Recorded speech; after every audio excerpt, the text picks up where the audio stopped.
Hi! Welcome to another week of reading through the Jesus Storybook Bible with us. It's a special day today. What day is it today? My birthday. It is. We have someone turning 6 today. Yep. After this day is her birthday. Yeah. Well, people will be watching this video on Sunday.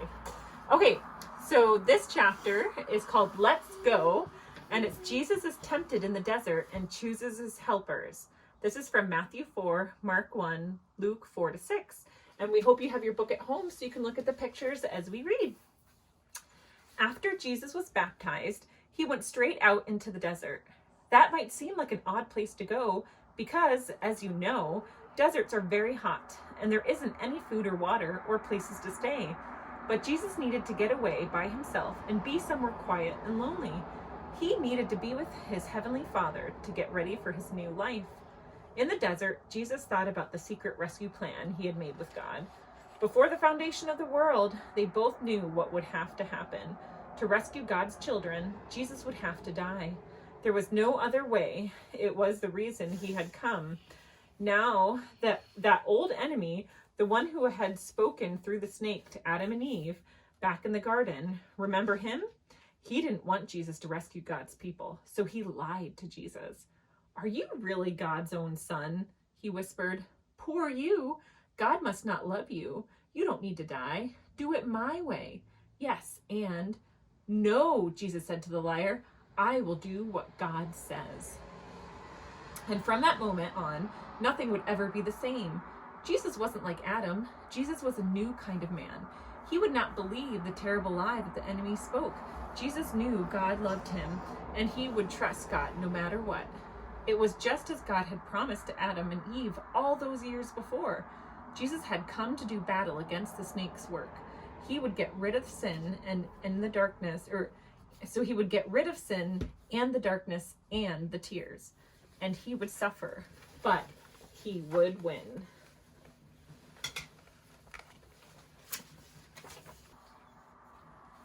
Jesus left the desert and set about the great rescue. He was going to get God's people back. But first he needed to find some helpers and friends. He had a lot to do. He would need some people to help him. Who would make good helpers, do you think? Clever ones? Rich ones? Strong, important ones?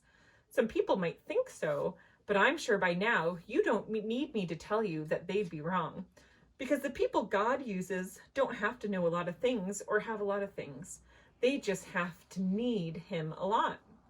One day, Jesus was walking by the Sea of Galilee when he saw some brothers and friends mending their nets. They were poor fishermen. Jesus called out to them, "Let's go."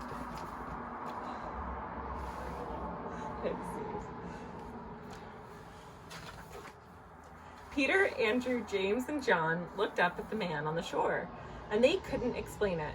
Their boats needed to be put away. Their nets needed mending. Fish were still wriggling on the shore.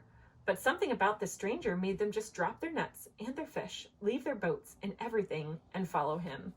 This God-man was like no one they had ever met.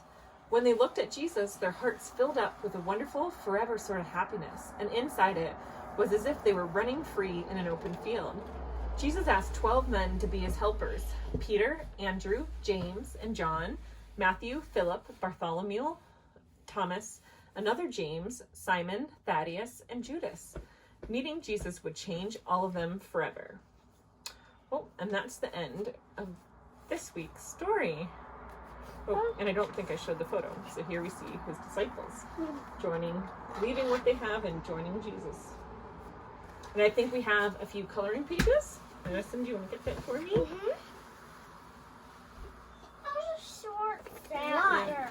We have, "Let's go," Jesus said, and they dropped everything and went. And then Jesus, I guess that's next week. So just one page for this week. We hope you have fun coloring. Enjoy the wonderful weather that we have this weekend, and we will see you next week. Bye. Bye.